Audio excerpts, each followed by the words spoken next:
O economista francês Jean Tirole foi galardoado com o Prémio Nobel da Economia pelos seus contributos nas áreas de economia industrial, do poder de mercado das empresas e da regulação. A notícia surpreendeu o Instituto de Economia Industrial de Toulouse, do qual é presidente do Conselho de Administração. O júri da Academia Real de Ciências sueca considerou-o um dos economistas mais influentes do nosso tempo e justificou a decisão pelas contribuições teóricas importantes que Tirole fez em muitas áreas. A Euronews foi a Toulouse falar com este célebre desconhecido. Tout d'abord, Jean Tirole, toutes nos félicitations pour votre prix Nobel. Para começar, felicito por este galardão. É extraordinário para si, mas também para a França. Vou começar por fazê-lo trabalhar um pouco. Foi premiado pelo júri do Nobel pelo seu trabalho sobre poder de mercado e regulação.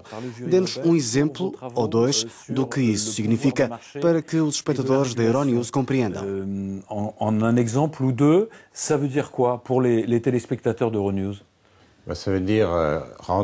Isso significa tornar os mercados mais eficientes, porque eles não podem funcionar todos de qualquer maneira.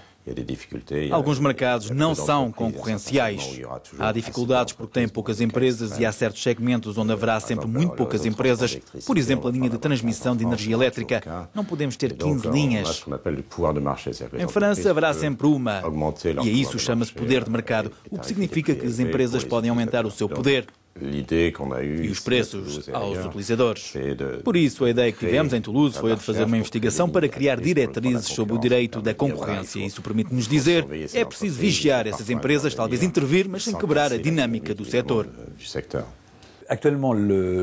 Atualmente, a Comissão Europeia está a estudar os orçamentos dos países membros, incluindo o de França. Esta é a oportunidade para voltar a falar desse exercício extremamente perigoso, que consiste num Estado controlar os gastos públicos e, simultaneamente, fornecer combustível suficiente para o desenvolvimento da sua economia, do seu crescimento. Em relação ao orçamento de Estado, existir um déficit em caso de recessão é normal, porque há menos receitas fiscais, etc. O grande problema de França é que tinha um déficit de 3%, mesmo quando as coisas estavam bem. Não conseguimos equilibrar o orçamento desde 1974, há 40 anos.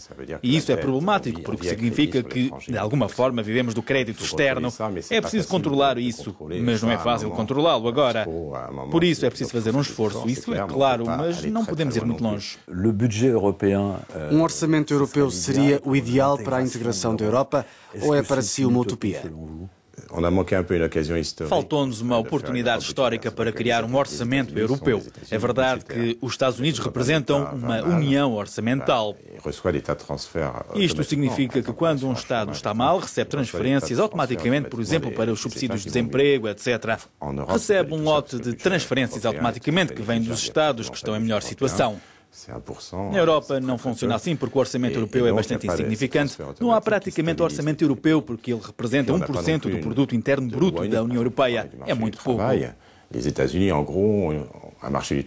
Portanto, não há essas transferências automáticas que estabilizam os países e também não temos uma lei única, por exemplo, sobre o mercado de trabalho. Os Estados Unidos têm um mercado de trabalho com leis semelhantes na Califórnia e Nova Iorque. No sul da Europa e no norte não é assim. Para que houvesse um orçamento europeu eram necessárias leis semelhantes para o mercado de trabalho, para as falências, para tudo isso. Nós não o fizemos e o que vejo hoje é o norte da Europa não concordar em partilhar os subsídios de desemprego, os orçamentos, tudo isso com o sul da Europa e isso é mau. É membro do Conselho de Análise Económica e dá, juntamente com os seus colegas economistas, pareceres sobre várias matérias económicas ao primeiro-ministro francês. Sente que foi ouvido e que os conselhos que dá são postos em prática? Às vezes sim, mas o processo é muito lento e isso é normal. Keynes disse, os políticos ouvem muitas vezes os economistas que já morreram e nem sequer sabem o seu nome.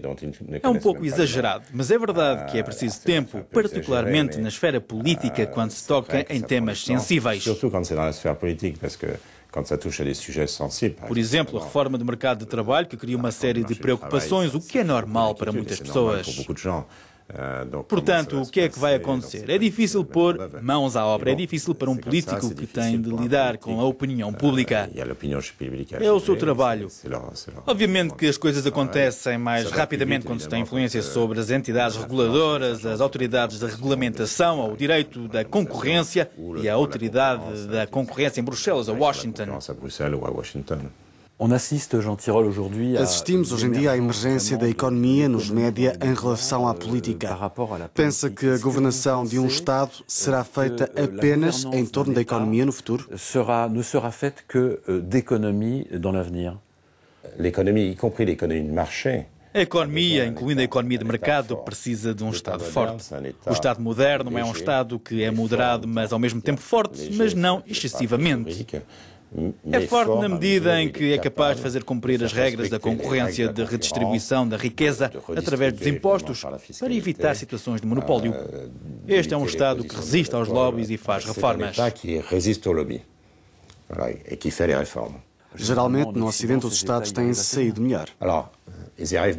Saem-se melhor, obviamente, no norte da Europa do que no sul. Eu acho que nós precisamos seguir os exemplos desses países do norte da Europa, que, como nós, têm um modelo social que querem manter. Mas quem fez reformas baseadas nesta nova concepção de Estado são Estados mais eficientes e que mantêm as mesmas propriedades. Há quem comente o seu prémio Nobel dizendo: eu teria preferido um Nobel à esquerda. Sente-se de direita? Eu tenho as minhas opções políticas, mas se a minha investigação fosse influenciada porque tendo para a esquerda ou para a direita, eu acho que seria um desastre. Mantenho-me completamente independente. Os economistas mais conhecidos partilham todos mais ou menos o mesmo corpus científico e por isso raciocinamos mais ou menos da mesma forma, ainda que por vezes tenhamos pontos de vista um pouco diferentes sobre temas que são difíceis, porque não sabemos tudo, obviamente. Há um consenso sobre uma série de questões e há temas que são extremamente difíceis ou criam divergências. Mas essas divergências são resolvidas com as mesmas metodologias científicas. E isso é, de uma certa forma, a ciência. Não podemos ter preconceitos políticos, ideológicos ou fazer-nos prisioneiros de lobbies ou da indústria. Isso não é ciência. Sabe quantas entrevistas já deu depois de receber o prémio? Não sei. O que é estranho, porque sou realmente um investigador. Veja o meu escritório. É aqui que gosto de viver. E de repente, de um quarto em um quarto de hora, estão a telefonar-me, estou na televisão. Eu não costumava fazer isso. Não sou nada bom a fazê-lo. É uma nova vida, que sei que vai durar 2 a 3 meses. Depois penso que vai acalmar e eu vou voltar à investigação. Aqui. Se não for indiscrição, o que vai fazer com os 878 mil euros do prémio? É uma quantia enorme e, sinceramente, não sei o que vou fazer. Foi tudo uma surpresa. Fiquei muito surpreendido ao receber o telefonema e é verdade que é raro que um economista ganhe sozinho. Sinto-me realmente honrado, porque é enorme, como se diz hoje em dia.